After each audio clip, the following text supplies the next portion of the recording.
और आज विश्लेषण में बात सबसे पहले अखिलेश यादव के द्रौपदी दाव की कर लेते हैं, क्योंकि जिस एमएलसी चुनाव को एक तरफा माना जा रहा था, उस एमएलसी चुनाव को अखिलेश यादव ने दिलचस्प बना दिया है।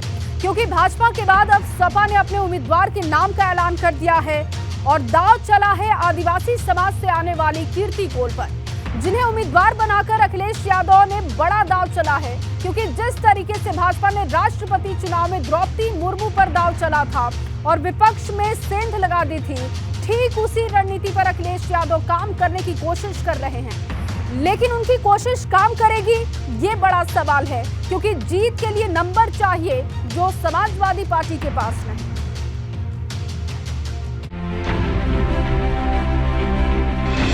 अखिलेश का द्रौपदी दांव 24 में मजबूत होंगे पांव। साइकिल की तैयारी भाजपा पर पड़ेगी भारी। 11 अगस्त को होने वाली जिस विधान परिषद की जंग को एक तरफा समझा जा रहा था, उसे समाजवादी पार्टी ने रोचक बना दिया है। क्योंकि संख्या बल न होने के बाद भी सपा ने आदिवासी समाज से आने वाली कीर्ति कोल को मैदान में उतार दिया है, जिससे न सिर्फ ये चुनाव दिलचस्प हो गया, बल्कि बड़े बड़े राजनीतिक पंडित अब गुणा भाग लगाने में जुटे हैं। क्योंकि दोनों ही सीट पर भाजपा की जीत तय मानी जा रही थी। तो फिर सवाल बड़ा हो गया कि क्या सपा ने परसेप्शन सेट करने के लिए आदिवासी समाज से आने वाली कीर्ति कोल पर दांव चला है। क्योंकि राष्ट्रपति चुनाव के लिए भाजपा ने आदिवासी समाज से आने वाली द्रौपदी मुर्मू को उम्मीदवार बनाया था, तो पूरे विपक्ष में खलबली मच गई थी, जिसका नतीजा ये हुआ कि द्रौपदी मुर्मू को भाजपा और एनडीए के सभी दलों ने वोट तो किया ही, साथ ही साथ उन राजनीतिक दलों ने भी वोट कर दिया जो विपक्ष के ध्वज तले यशवंत सिन्हा के समर्थन में खड़े थे। समाजवादी पार्टी ने पहले राष्ट्रपति चुनाव में द्रौपदी मुर्मू का विरोध किया और यशवंत सिन्हा को अपना समर्थन दिया। द्रौपदी मुर्मू आदिवासी समाज से आती हैं, तो वहीं अब जब उत्तर प्रदेश में विधान परिषद की 2 सीटें खाली हैं, वहां उपचुनाव होना है, उसे लेकर समाजवादी पार्टी ने नया दांव चला है। दरअसल समाजवादी पार्टी ने विधान परिषद की 1 सीट पर आदिवासी समाज से आने वाली कीर्ति कोल को अपना उम्मीदवार बनाया है। कीर्ति कोल पार्टी की नेता है और सोनभद्र, जो हम कहें कि जहां ट्राइबल्स हैं उत्तर प्रदेश में, वहां की 96 सीट से वो चुनाव भी लड़ चुकी हैं।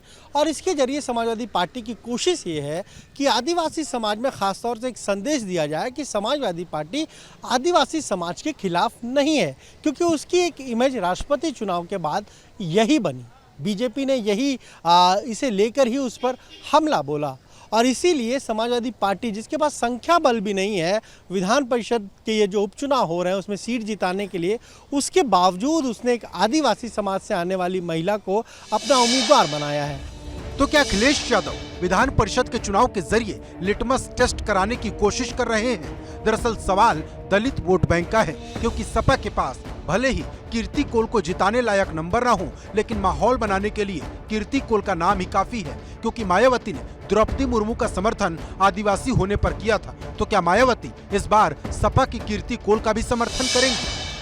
हमारी पार्टी ने आदिवासी समाज को अपनी मूवमेंट का खास हिस्सा मानते हुए द्रौपदी मुर्मू को राष्ट्रपति पद के लिए अपना समर्थन देने का फैसला लिया है।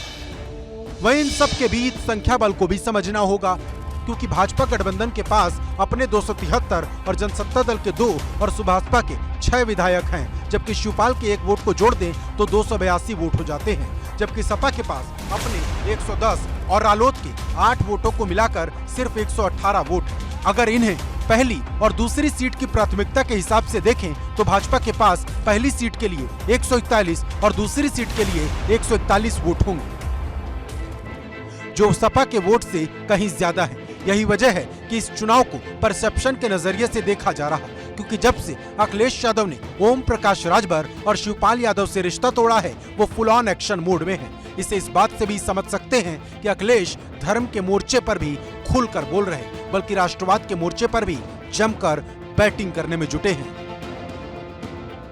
Bureau report, ABP Ganga.